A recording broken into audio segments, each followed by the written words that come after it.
Povo de Deus, graça e paz a todos vocês que têm nos prestigiado com a sua frequência, a sua assistência aqui nas nossas aulas, Escola Dominical. É bom que a palavra do Senhor está se espalhando. Sejam bem-vindos à nossa aula da Escola Dominical, aqui da Igreja Metodista em São Roque. Obrigado, meu Deus, por esse tempo com meus irmãos. Obrigado, Senhor, por esse tempo com as minhas irmãs aqui. Que bom mesmo que você está conosco. Deus te abençoe. Como sempre, os nossos abraços, um abraço para você que tem nos acompanhado, assistido nossas aulas. Como dissemos, nós estamos falando aqui da Igreja Metodista em São Roque, na terceira região, distrito de Sorocaba. Nossos pastores, um beijo para vocês, pastor Eduardo Júnior, pastor Felipe Itaboraí. É isso. Nós estamos conversando sobre a lição 16, Abigail, sabedoria dos conflitos. E na semana passada, nós fizemos a primeira parte e hoje nós vamos tentar fazer a conclusão dessa lição, Brincadeira, vamos concluir sim, tá? Acho que o tempo hoje vai nos ajudar bastante. Vamos destacar aquilo que nós vimos semana passada, só para a gente não ficar perdido. Vamos fazer um resuminho, então, daquilo que nós vimos? Nós começamos assim. O objetivo da nossa lição, obviamente, nós sempre colocamos, porque é isso que nós estudamos e procuramos fazer, atingir, alcançar com o estudo da palavra. Ressaltar a importância de não se omitir, isto é, de não deixar de agir, não deixar de dizer alguma coisa, algo diante de alguns conflitos que podem nos acontecer. E destacar o valor da prudência, o valor da sensatez, da sabedoria para mediar e resolver conflitos quando eles acontecem, tá certo? A gente procura evitar, mas também sabe que os conflitos, eles fazem parte do nosso universo e do nosso universo de relações entre as pessoas. Nós falamos o que era conflito, vem do latim conflitos, que é, na verdade, uma colisão anunciada de oposição de posições. Quando nós falamos, nós gostamos de... Alguns gostam, tem ideias, tem valores, tem procedimentos, tem times de futebol, tem cores, tem coisas divergentes, diferenças de opinião, mas todas devem ser respeitadas. Nessa lição, nós dissemos, então, que a nossa intenção é destacar a importância da construção da paz através da mediação dos conflitos quando eles acontecem. Falamos sobre o livro de Samuel, fizemos lá a nossa fundamentação bíblica, nossa contextualização. Sobre o livro de Samuel, nós dissemos que no período de transição entre o período de juízes e o início do período de reis. Falamos dessa história da transição, da liderança do último juiz, então, do último juiz, do último profeta, que foi Samuel, para o primeiro rei Saul. E falamos que Saul não possuía um coração voltado para Deus, Por tudo que ele fez, várias coisas, Deus o rejeita. Mesmo assim, rejeitado como ele foi por Deus, ele continuou sendo rei em Israel. Nós montamos um quadro com as datas, e vimos ali que ele permaneceu como rei em Israel durante 40 anos. Então, assim, Saul rejeitado por Deus, mas ainda permanecia rei. Davi, ungido já rei, mas ainda não ocupava o seu trono. E o jovem Davi, então, ainda mais do que tudo, ungido por Samuel, mas tem de fugir para o deserto a fim de escapar das perseguições ciumentas e mortais do rei Saul. Também falamos um pouquinho na aula passada sobre o capítulo específico de 1 Samuel 25, nós lemos o capítulo inteiro, que traz a nossa história para hoje, E falamos que os conflitos acontecem, e a Bíblia está cheia deles para nos trazer ensinamentos de como nós podemos passar por eles, tá certo? Nós falamos de Abrão e Ló, nós estudamos na lição aqui, então estudamos Abrão e Ló, estudamos Absalão e Davi, Jacó e Esaú, José e seus irmãos, todos conflitos familiares. Falamos de Jó e seus amigos, agora estamos falando de Saul e Davi, e também falamos que acontecem conflitos na própria igreja. Na Bíblia existiram conflitos entre Barnabé e Paulo, entre Paulo e Pedro. procuramos reforçar bastante, né, na aula passada, que bom mesmo é evitar os conflitos, mas caso eles aconteçam, assumimos a função de mediadores e de pacificadores, ok? Falamos um pouco de Nabal, né, do seu caráter, da sua pessoa, que ele era, seu caráter maldoso, grosseiro, né, filho de Belial, como a sua esposa se dirige a Davi e o descreve, como um de seus funcionários o descreve também para a sua própria esposa, né, maligno, indigno e imprestável. Falamos da festa da Tosquias, falamos do proprietário, que durante a festa o proprietário rico ele deveria costumeiramente se mostrar generoso, e é por isso, né, conhecedor desses costumes, que Davi manda alguns dos seus homens para pedir alimento para ele e exigir, de certa forma, uma taxa por ter cuidado dele no deserto. E ele busca a ajuda de Nabal, então, esperando reciprocidade, esperando ser mutuamente correspondido, o que não aconteceu, ele não foi atendido. E a decepção, né, dele, né, de Davi, foi exatamente isso, né? Opa, eu tenho certeza, pode ir em meu nome, fala para ele, eu vou ser bem atendido. E nós falamos então que aqui nós aprendemos uma lição muito importante, né? Que é o perigo das altas expectativas. Nós não levarmos altas expectativas sobre as pessoas. Então Nabal recusou qualquer forma de ajuda e foi isso que aconteceu. Ele disse que não solicitou o serviço de guarda a Davi e fez pouco caso de Davi. Não simplesmente disse que não queria ajudar, mas fez pouco caso. O que, então, desdenhou de Davi, que foi a palavra que nós usamos na semana passada, né? Recusou e repudiou e tratou mal, com desprezo a Davi e seus homens. E foi isso que fez com que Davi, a sua ira se acendesse, se aplacasse, e ele jurasse, então, quando recebeu a resposta, que ele ia, com um sentimento de raiva aplacado, então, que ele iria se vingar de Nabal. Nabal vai pagar pelo seu erro. E quanto a Nabal, então, nós também estamos vendo, e nós vamos entrar na lição de hoje para falar sobre isso, que ele só não foi atacado e morto devido à sábia intervenção da sua esposa Abigail. Então, o foco desse estudo nosso hoje é a pessoa de Abigail. Então, resumindo, enquanto estavam no deserto, os homens de Davi pediram a um homem rico chamado Nabal que lhes desse suprimentos. Nabal, rico, mas avarento e soberbo, que só olhava para si e nunca para o bem-estar do seu próximo ou da sua própria família, ele insulta os homens de Davi e se recusa a ajudá-los.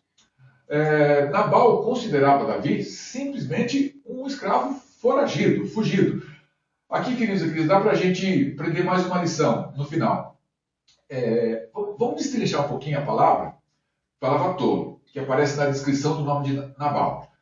As palavras hebraicas para tolo e insensato não dão uma ideia de simples estupidez, mas de uma perversidade moral assintosa, tá? Ou seja, aquela pessoa que sente prazer, que se sente bem em contrariar as leis da natureza e as leis morais também.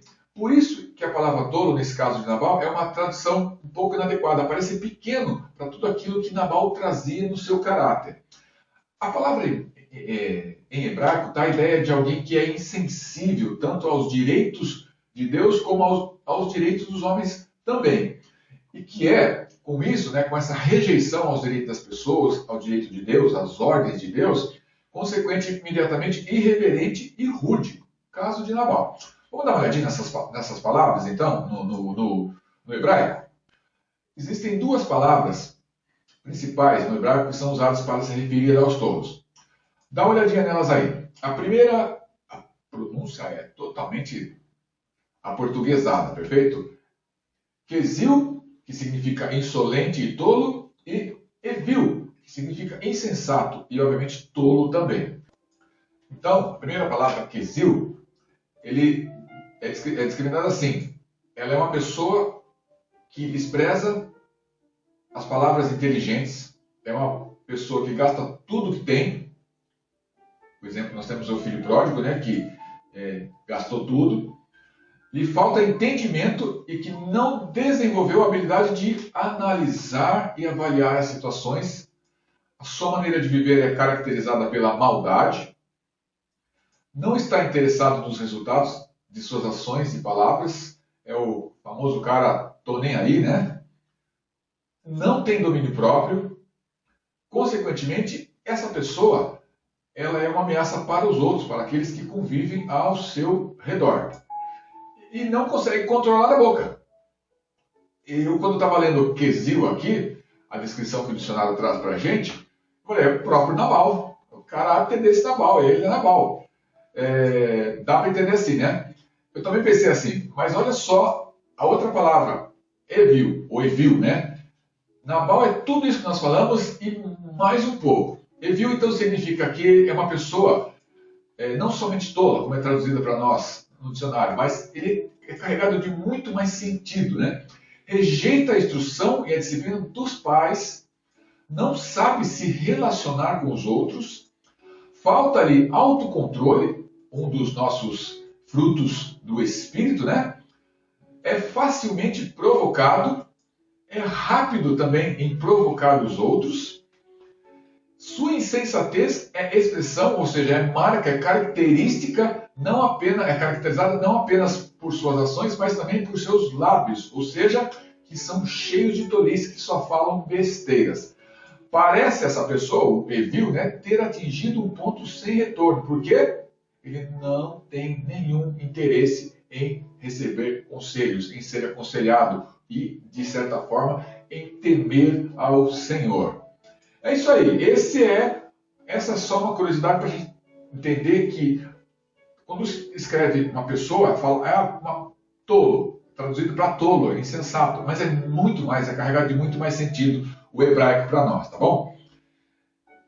Nabal tinha muitas riquezas, mas não tinha a principal delas. Qual era a principal delas? Vamos ver? Provérbios 4, versículo 7. O princípio da sabedoria é: adquire a própria sabedoria. Sim, com tudo que você tem, procure esforçar-te e adquire o entendimento. Isso mesmo. Tinha muitas riquezas, mas não tinha a principal delas, que é a sabedoria. E Provérbios também, aqui 11, versículo 2. Como poderia esse homem ter sabedoria se nós somos ensinados, se nós aprendemos com o Senhor, que a sabedoria, ela está sempre com as pessoas humildes. E pela descrição aqui, nós percebemos que Nabal não era nada disso. Olha que a palavra diz, Provérbios 11, versículo 2. Em vindo a soberba, sobrevém a desonra, mas com os humildes está a sabedoria. É isso, meus queridos. Ele era soberbo, ele era, como diz a Bíblia aqui, né? Ele era soberbo demais. A lição, então, como eu disse, que a gente pode aprender no final do estudo dessas duas palavras. Pessoas que são tolas, que têm essas características que nós escrevemos aqui, elas danificam a sua qualidade de vida e como estamos falando aqui, das pessoas que vivem ao seu redor também. Por outro lado, o domínio próprio, né, fruto do Espírito, e o uso apropriado das palavras criam um ambiente harmonioso, um ambiente favorável, um ambiente propício, né, que enriquece o bem-estar, que as pessoas gostam de ficar, de permanecer, de ir. Né? É isso aí, o bem-estar das pessoas ao nosso redor. Eu acho que está na hora da gente parar um pouquinho de falar desse Nabal e falar um pouquinho de coisa boa, né? Chega de falar desse Nabal, né? E segundo o meu primo Dirceu, né? Esse Nabal ele seria primo de Danal. Quem? Danal, isso mesmo. Quem é Danal?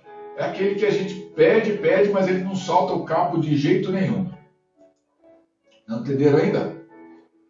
A gente canta, solta o cabo, Danal, solta o cabo, Danal. Então, Nabal, segundo meu primo Dirceu, ele é primo de Danal. Ai, meu Deus. Vamos lá, vai. Quando lemos em 1 Samuel 24 o relato da piedade de Davi com Saul, por duas oportunidades, Davi esteve a ponto de poder matar Saul, porque ele estava sendo perseguido e Saul queria matá-lo. Mas quando a gente vê em 1 Samuel 24 esse relato de piedade, nós quase não reconhecemos Davi quando ele decide matar Nabal, por um motivo, vamos chamar assim, de fútil, de tolo, de pequeno demais. Ele vai procurar matar o homem que simplesmente, vamos chamar assim de simplesmente, não lhe deu comida, né? não lhe atendeu o pedido dos seus homens. Algo com certeza ele faria. Não fosse isso mesmo, não fosse a vida, a interferência, né? A intercessão de Abigail. Davi quis matar Nabal e seus servos, mas a sua esposa intercedeu e o acabou, poupando assim a sua vida, né? A vida dela própria e de toda a sua casa, incluindo seu marido. E quando Abigail encontrou Davi no deserto, ela inclinou-se diante dele e pediu, primeiramente, perdão por estar ali, por essa ousadia, e que aceitasse a comida, né? Que aceitasse a comida que ela tinha trazido. E colocou a culpa do seu marido, dessa atitude do seu marido, sobre ela própria. E ela também pediu para Davi que a perdoasse, então, como eu disse, por esse atrevimento, né, digamos assim, de se aproximar dele, um homem, e que não buscasse vingança contra a sua família. O que essas ações de Abigail nos ensinam, nos falam sobre o seu caráter? Vamos dar uma olhadinha? Sobre Abigail agora, nós vamos ler a Bíblia comentada de Moody, versículo 28, 29 e 31. Então, no versículo 28, ela chega para Davi e fala assim, 1 Samuel 25, 28. Quando ela já se encontra com Davi, então. Perdoa a transgressão da tua serva, pois de fato o Senhor te fará casa firme. O que significa essa casa firme? Nos comentários da Bíblia de Moody, Abigail tinha tanta certeza da ascensão de Davi ao trono, quanto teve Raabe certeza de que Israel conquistaria Canaã e ajudou a Josué e os outros espias lá para se esconder dos homens de Jericó. E apesar de uma aparente falta de sorte de Davi na corte, né, porque parece que foi ungido rei, mas agora tem que fugir do próprio rei Saul. Essa aparente falta de sorte de Davi não foi muito levada em consideração pelas pessoas da cidade, pelos cidadãos lá não, né? Porque a maioria dos cidadãos esperavam ainda que a situação mudasse, se revertesse, que Saul deixasse o trono e Davi o assumisse então como rei. Muitos estavam descontentes com o reinado de Saul, obviamente, né? Muitos olhavam para ele, né, para Davi em seu exílio, com a esperança de que ele seria o futuro de Israel. Versículo 29, né? Que ainda a própria Abigail falando como Davi. Se algum homem se levantar para te perseguir e buscar a tua vida, então a sua vida será atada no feixe dos que vivem com o Senhor. O que significa isso? Vamos dar uma estudadinha. Ou algumas versões falam guardada no bornal da vida. Esta metáfora, né, ela foi extraída de um antigo costume que era guardar coisas de valor atadas em uma trouxinha, né, para evitar que elas se estragassem. Eu sei disso porque tanto minha mãe quanto minha avó, elas tinham esse hábito de guardar alguma coisa na sua roupa embrulhada num lencinho, né, E essa trouxinha, né, onde as coisas são guardadas, de valor são guardadas para que não se estraguem, é onde, vamos chamar assim de trouxinha, né, do bornal, é onde Deus guarda como um tesouro a vida de cada um dos seus filhos e cada um dos seus amigos, fazendo então aí uma alusão clara ao livro da vida. Você quer ler melhor um pouquinho sobre isso, entender melhor? Apocalipse 3, versículo 5. Mas eu vou ler Daniel 12, versículo 1 apenas, que fala sobre isso. Nesse tempo, ou seja, ele está falando aqui do tempo do fim, de como serão aquelas semanas, aqueles anos. Nesse tempo se levantará Miguel, o grande príncipe, o defensor dos filhos do teu povo, e haverá tempo de angústia, qual nunca houve, desde que houve nação até aquele tempo. Mas, naquele tempo, será salvo o teu povo, todo aquele que for achado inscrito no livro da vida. É isso, então, né? Essa trouxinha, né? Essa palavra que ela leva para Davi, Abigail, ela está dizendo isso, olha, o teu livro, o teu nome está guardado no livro da vida, o seu nome está escrito no livro da vida. Ela diz isso aqui, né? Se algum homem se levantar para te perseguir e buscar a tua vida, então a tua vida será atada no feixe dos que vivem com o Senhor. Profecia dela sobre a vida de Davi. Versículo 31, então, logo em seguida aqui, ó. Então, meu Senhor, ela falando com Davi, não te será por tropeço, nem por pesar ao coração o sangue que sem causa vieres a derramar, e o te haveres vingado com as tuas próprias mãos. Olha a preocupação dela, né? O sangue que sem causa vieres a derramar. O argumento dela era que nenhum derramamento de sangue, até esse momento, poderia e deveria atrapalhar os planos de Davi, né? O programa de Davi com relação às suas conquistas e à sua ascensão ao trono. Era certo, sim, que Davi iniciaria uma luta de sangue em Judá, mas não era a hora ainda. Não era a hora. Olha como Abigail, mais do que uma esposa, uma mulher levada pelo Senhor para falar, meu servo, meu Senhor, você vai precisar de muitos homens para lutar, você vai precisar dos homens de Judá, não seria justo agora, por um motivo banal, o Senhor levantar sangue de gente inocente. Mais tarde, essa luta que você vai ter, você vai precisar do auxílio dos homens para atingir o trono, você vai precisar do auxílio dos homens de Judá. E Davi só tinha Judá para sustentar na luta pelo trono. Assim, para que começar uma briga então com Judá? Com isso, com essas palavras, Abigail argumentou que a sua consciência, a consciência de Davi, o perturbaria se ele derramasse sangue considerado inocente. É isso, querido. Desnecessariamente, obviamente, tá? Porque o motivo era, como estamos colocando aqui, muito pequeno para isso. Resumindo, ele não deveria fazer nada que se arrependesse ou que se arrependeria mais tarde. O que nós precisamos deixar bem esclarecido aqui, né, no relacionamento Abigail e Davi, para nós é que as suas ações, as ações de Abigail, trouxeram resultados positivos. Primeiro, para ela, para a sua família e para o reinado de Davi também. Para Davi também.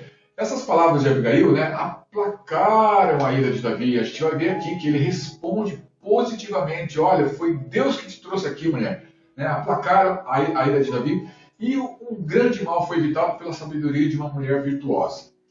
Vamos dar uma olhadinha para a gente fechar então esse quadro. Hoje é um pouquinho mais rápido, como a gente tem falado aqui. Vamos lá. Abigail resolveu agir. O que precisamos, sempre trazendo para os dias de hoje, o que precisamos fazer para restaurar um relacionamento abalado? Quais as atitudes que devemos tomar para resgatar a harmonia na nossa casa? Abigail, obviamente, saiu do conforto e foi até a presença de Davi em busca de paz. Ela não perdeu tempo tentando influenciar Nabal. Olha, senhor, meu senhor, marido, você parece que você pisou na bola, mas vai lá, ou manda alguém para consertar isso. Não, ela sai rapidamente do local onde ela estava e ela sabia que sua felicidade dependeria de uma ação imediata de um contato dela com Davi. E se ela resolveu agir rapidamente, ela agiu com inteligência. O silêncio naquele momento foi uma questão de sobrevivência. 2 textos, 2 versículos para a gente entender isso. Mateus 7, versículo 6 e Provérbios 23, versículo 9. Olha o que a palavra diz para a gente e os próprios versículos, a própria palavra aqui, ela é clara com relação a isso. Por que ela agiu? Por que ela ficou em silêncio? 7,6, Mateus. Não deis o que é santo aos cães. Não deis aos cães o que é santo. Nem lanceis aos porcos as vossas pérolas, para que não as pisem com os pés e, voltando-se, vos dilacerem. E Provérbios, capítulo 23, versículo 9, diz assim: não fales aos ouvidos do insensato. Não adianta nada. Sabe por quê? Porque ele vai desprezar a sabedoria das suas palavras, não vai te dar atenção. Não fale aos ouvidos do insensato, porque desprezarás a sabedoria das tuas palavras. Conhecimento de causa ela tinha. Ela conhecia seu marido, ela sabia que ele não ouvia nada, que não adiantava falar com ele, que a situação não ia ser revertida com palavras. Então ela, por conta própria, resolve agir. É isso, simples assim.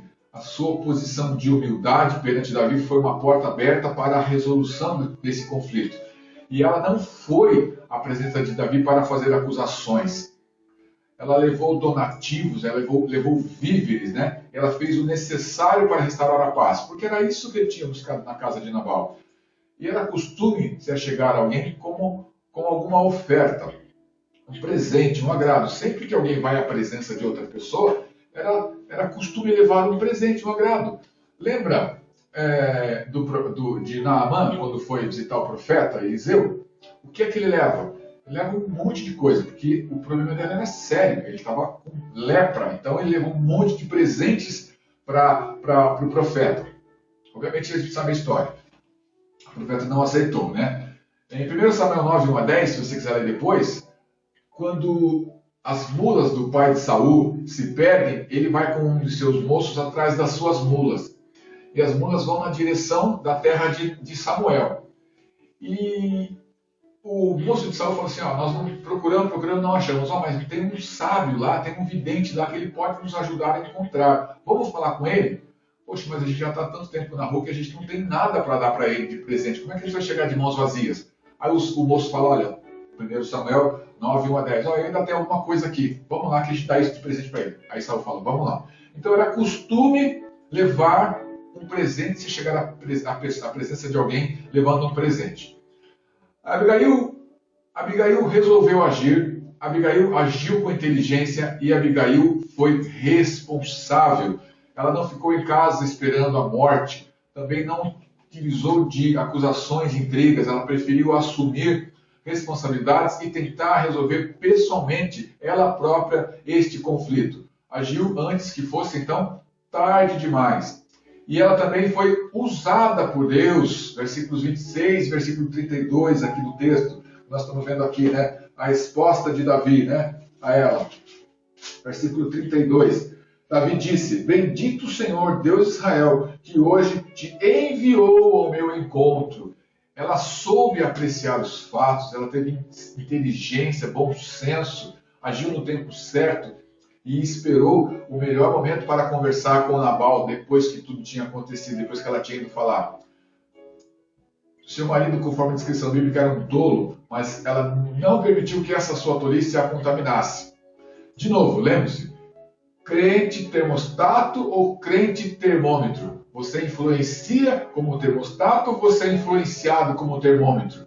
Abigail viu seu esposo morrer de forma trágica, mas por ter sido uma pessoa tão especial, atraiu a atenção de Davi e ele a tomou por sua mulher. Não é o tema da nossa história, da nossa lição de hoje, não. Mas, se você quiser ler depois o desfecho disso, 1 Samuel 25, de 36 em diante. Eu diria assim, que quem se coloca na função de mediar um conflito pode direcionar a sua atuação, a atuação de tentar ser um mediador, a princípio, para uma tomada de decisão, de consciência sobre as atitudes equivocadas. Assim fez Abigail com Davi e Nabal. Mais do que tomar um lado da situação, defendo Davi, defendo Nabal, importa construir a paz. Isso mesmo, importa construir a paz para quem, ou melhor, entre quem estava brigando, né? É certo que às vezes nós não vamos conseguir a solução ideal para o conflito. É verdade. Mas qualquer solução possível para aquele momento já é um bom começo. Eu diria assim que nessas horas, a Bíblia tem ensinado as lições que nós temos aprendido aqui a respeito de relação interpessoal. A Bíblia tem ensinado, e nós temos aprendido, que a oração, a calma, palavras mansas, paciência, coração disponível, essas são as melhores formas, né, que nós podemos ter de encontrar a orientação do Espírito Santo para tentar a solução de qualquer coisa, queridos e queridas. Acredite e opte sempre por construir ou restaurar a paz. Como diz lá em Romanos 12, 21, né? Não te deixes vencer do mal, mas vença o mal com o bem. Isso mesmo, né? E para a gente concluir, então, né? Ter uma vida sábia, é o final da nossa lição, da nossa revista, ter uma vida sábia, uma vida madura, pede de nós, como pode se observar em Abigail, muita disposição para enfrentamentos. As condições, as situações vão acontecer, os conflitos vão acontecer, nós temos que ter disposição para enfrentá-los.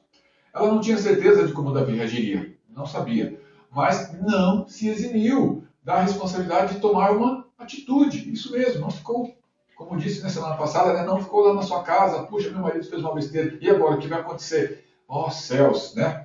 Se ela foi rápida para resolver, da mesma forma ela foi prudente em saber a hora certa de falar com seu marido sobre o desfecho da história. E diante dos seus excessos, né, parece que ele estava meio descontrolado, diante dos seus excessos, de Nabal ela se cala, ela espera que ele volte à sobriedade, parece que ele tinha bebido um pouco por ocasião da festa, né, para então conversar com ele e dizer aquilo que ela tinha feito, como ela tinha, de certa forma, resolvido essa situação, né?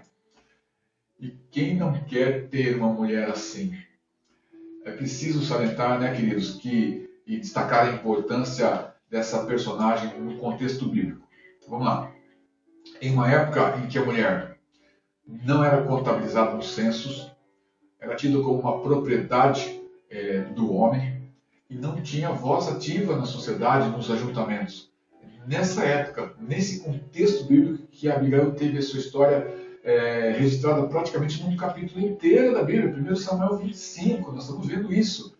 Inegavelmente, a gente pode dizer, mesmo inserida nesse contexto patriarcal, né, onde os homens, onde o marido, o chefe da família, ditava as regras, ela teve uma sublime, um elevado destaque. E é nesse mundo, né, onde ela era submissa, onde a mulher era submissa e julgada pelo homem, que ela se levanta e toma suas atitudes. Repito, quem não queria, quem não quer ter uma mulher assim? Ela mostra ser bastante cuidadosa a respeito de tudo que envolve a sua casa, ou seja, estava atenta a tudo que acontecia dentro da sua casa, da sua família e com o seu marido. A gente nota claramente aqui como ela vigia o seu marido. E aqui, no melhor sentido da palavra, tá bom? Não vai sair dizendo por aí, o Dark mandou vigiar o bonitão aqui da minha casa. Não, vigiando no sentido mais bonito da palavra, né? No melhor sentido dessa palavra, que é vigiar no sentido de cuidar, de zelar, de guardar. Olha lá, hein? Então, a gente nota claramente como ela vigia o seu marido a respeito dos seus defeitos nas suas relações pessoais. Então, esse cara estava pronto assim, ele vai pisar na bola. E provavelmente ele deveria ter pisado na bola com várias pessoas, em várias circunstâncias, em vários momentos, e ela já deveria ter corrigido muitas das atitudes erradas do seu marido. Mas nessa, o caso era mais grave. Ela tinha mexido, ele tinha provocado simplesmente o guerreiro Davi. É muito comum hoje, né, trazendo para os dias de hoje, as mulheres não serem ou não saberem não estarem conscientes, não estarem cientes, melhor dizendo, dos problemas do marido e vice-versa, o marido da esposa. Afinal de contas, cada um tem seu trabalho, cada vez mais cada um tem as suas próprias coisas, cada vez mais cada um tem os seus próprios problemas, né? Não se trata aqui de uma crítica vazia a esse tipo de relacionamento, não. Mas a gente precisa deixar claro aqui que, como família, como igreja que acredita na família, nós vamos deixar claro também que ambas as pessoas, homens e mulher, marido e mulher, têm papéis muito importantes dentro dessa família. Afirmamos isso porque a gente entende que o cumprimento dos papéis é fundamental para o crescimento da família, né? Para o crescimento sadio da família. Cada um desenvolvendo a sua parte, cada um desenvolvendo a sua parcela dentro da família, né? E a gente afirma isso também porque a gente entende que é necessário que a gente se acostume a fazer sempre que possível esse exercício. Vamos lá. Procurar fazer sempre que possível escolhas certas, ao ponto de tornar esse exercício num hábito, num compromisso nosso, primeiramente conosco mesmos, e aí sim contar as bênçãos que certamente serão transmitidas às outras pessoas. Nós vamos influenciar os outros dessa forma, por causa dessas nossas atitudes e escolhas certas. Deixa eu contar um testemunho aqui. Facinho, tranquilo. Estou bebendo água. Beleza. Para qualquer lugar que eu vá, para qualquer lugar que eu esteja indo, é um costume meu levar uma garrafa de água. Levo uma garrafa de água. Saio para ir para uma reunião na igreja, para uma conversa na igreja, para conversar com as meninas que trabalham na igreja. Uma garrafa de água. Vou para o culto, garrafa de água. Saio para o meu trabalho, uma garrafa de água. É costume, já faz parte de mim. Ou seja, era um exercício que no começo dava um pouco de trabalho. Eu estou aqui na parte de cima da minha casa. Se eu subo para cá, primeira coisa, passo pela geladeira, trago uma garrafa de água, deixo aqui do lado. Certo? Esse hábito de beber água Na empresa onde eu trabalhei, hoje eu trabalho na rua, né, com vendas, na empresa onde eu trabalhei, o bebedouro ficava na frente da minha sala. Então, mesmo assim, com o bebedouro na frente da sala, se a água não estiver do lado, você dificilmente vai beber. Você vai se envolver com as suas atividades, com as suas tarefas e vai esquecer de beber água. Ou, para algumas pessoas, não vai esquecer, não vai se lembrar, né? Porque você só se lembra daquilo que você esqueceu. E se você não esquece, você não precisa lembrar. Confuso, né? É isso mesmo, queridos. Esse exercício ele tem que se tornar um compromisso. Esse compromisso tem que ser claro para a gente. Finalizando, cada um de nós é desafiado a trabalhar pela paz e mediar os conflitos que surgem. Ser instrumento de paz exige prudência, exige sabedoria, dons que vêm de quem? Dons que vêm do Senhor para mim e para você, e que nos ajudam a fazer a distinção do seguinte: quando é hora de esperar e quando é hora de agir, né? Quando é hora de falar e quando é hora de ficar quieto, e vários dos outros momentos. O que vimos, né, e que ficou claro para nós é que não importa quem sejamos, todos nós precisamos muito, muito, muito da graça de Deus para nos ajudar a não cometer erros que venham a se tornar tragédias, tanto na nossa vida como na vida da vida das pessoas, né? Tanto na vida das pessoas quanto na nossa. Então que a gente possa tomar essa lição, né, a vida dessa personagem como exemplo e nunca, nunca nos prostrar diante de situações delicadas, que de vez em quando, tá bom, pessoal? Vamos combinar assim, que de vez em quando só serão colocadas na nossa frente. Romper com essas barreiras e sair vitoriosa nas batalhas cotidianas, só assim nós seremos plenos, só assim nós seremos suficientes e daremos alegria ao nosso Pai. Abigail. É isso, meus queridos. Finalizamos essa lição hoje. Semana que vem, sempre com a graça de Deus, lição 17. Olha aí, o uso da língua, as palavras têm poder, acredite nisso. Provérbios 18, 20 e 21. Pode ler lá. Vamos despedindo por aqui. Semana que vem a gente se encontra com a graça de Deus. Deixa eu te fazer o convite. Hoje, domingo, dia 6 de junho. Olha aí, primeiro domingo de junho, dia de Santa Ceia. Você que vai participar da ceia conosco hoje à noite, você que está assistindo a escola dominical hoje pela manhã, né? Participe conosco da ceia do Senhor. Tenha lá na sua casa o seu suco de uva, o seu pão, participe conosco. Você, como eu, estará no culto, seja bem-vindo, vamos louvar, engrandecer, exaltar o nome do Senhor por esse privilégio de nos assentarmos à mesa. Tá bom? Deus seja contigo, meu irmão, Deus seja contigo, minha irmã. Fiquem com Deus, fiquem na paz, se cuidem. Beijos, até a próxima, se Deus quiser. Hoje foi curtinho, né? Mas já teve algumas que ele te abusou. Deus te abençoe, querido. Deus te abençoe, minha linda. Beijo. Tchau.